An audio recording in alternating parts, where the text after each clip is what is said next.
唔想再因為窮而錯過咗一啲重要嘅人生，我咧由錯過去到重新掌握自己人生咧，用咗以下呢3個方法。第一咧就係要調整自己心態先啦。首先你要相信自己啊，呢個世界其他人咧先至會相信你嘅。係咪咧？有陣時會成日同自己講埋啲好負面嘅嘢咧，話自己我真係做唔到啊，我唔識啊，我冇呢啲資源。由今日開始改咗呢一個性格去，試下同自己咧講啲正面啲嘅嘢啊。首先你要相信自己值得過一啲更加好嘅生活咧，喺現實生活中咧先有機會咧過到呢一種生活㗎。第二咧就係了解清楚乜嘢係負債，乜嘢係資產嘅。開個 Google 嘅 Excel 表啊，mark 低咧有啲咩資產，譬如咧賣得錢嘅珠寶首飾啊、吉他啊，甚至乎你有物業啊、股票、基金、現金。右手邊咧就 mark 低你有啲咩負債啦，譬如每個月嘅卡數啦，譬如 Netflix 嘅 subscription 啊，一啲做 gym 嘅會籍啊。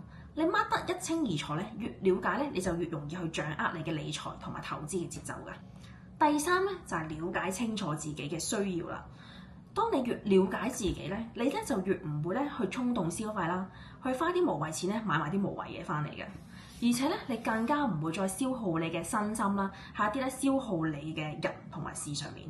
然後咧，你就會發現啦，自己慢慢咧去掌握到咧自己人生嘅節奏。俾個任務你哋啊，連續挑戰30日，今日開始儲50蚊，然後每日遞增10蚊，然後喺下面留言話俾我聽，你堅持到幾多日，同埋最後儲咗幾多錢啦。